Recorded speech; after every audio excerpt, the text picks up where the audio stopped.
Welcome everyone for this tutorial here on Le Mans Ultimate. This is the tutorial for setting up your force feedback. In my case, I am using an OpenSim wheel, 18 Newton meter Miege direct drive wheel with a SimuCube 1 software. And I have set it up as follows. If you go to the controls, wheel pedals and force feedback tab, settings on Le Mans Ultimate, force feedback effect of course on, invert force feedback also on, at least for SimuCube drivers as far as I know. If they have this off, if they have not inverted force feedback settings, the wheel will pull to the left or to the right, but not to the center.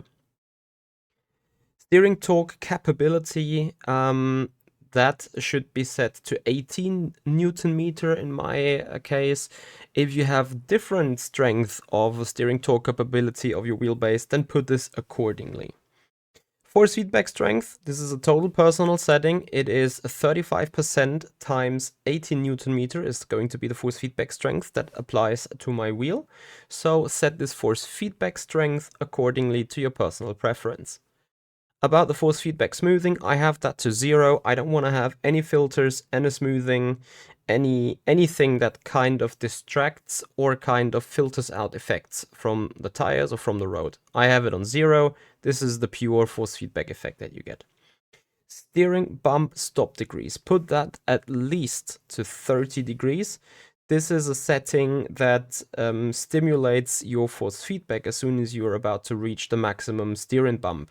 So if you have a real rotation of 450, the closer you come to 450, the more stiff and the more violent the FFB gets. If you put it to 0, you may have a normal resistance at 449 degrees and then an extremely strong resistance, really giving you a huge shock, potentially also causing injuries at 450 degrees. So put this to 30.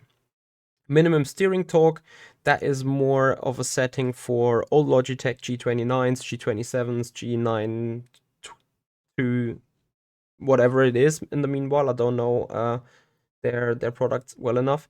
I've put this to 0. I do not need this as a direct drive wheel driver. You can play around with the setting, but I don't think it's really necessary to use it.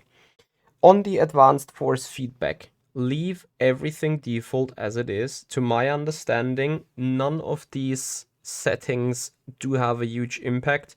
I think the steering resistance coefficient and saturation interferes with the dampening or friction settings on your OSW or your SimuCube 1 software. I have put it to 10%. It's default. According to my information, it shall not even work.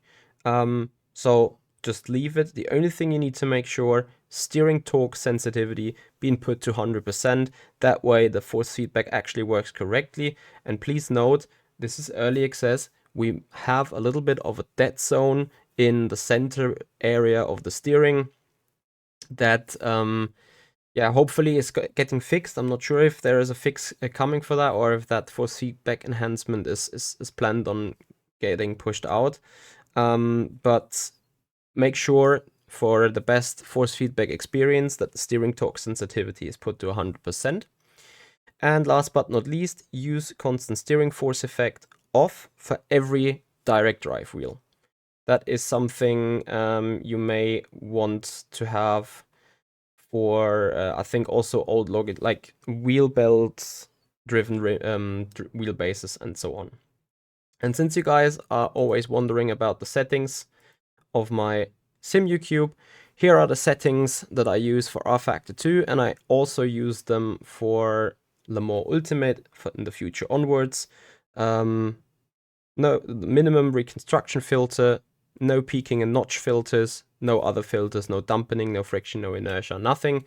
On the right hand side, direct input effects. The only thing working with rFactor 2, I think, is the dampening. But again, you can set dampening over there already. I make sure it's on 0% everything. This is, for me, the best force feedback experience. Yeah, and if you guys have questions, if you guys have comments, put them down in the comments area below. Otherwise, I hope you've liked that short tutorial about the force feedback settings on Le Mans Ultimate. If you did so, please give the video a like, subscribe us on the YouTube channel and ring the bell. Thank you so much for watching.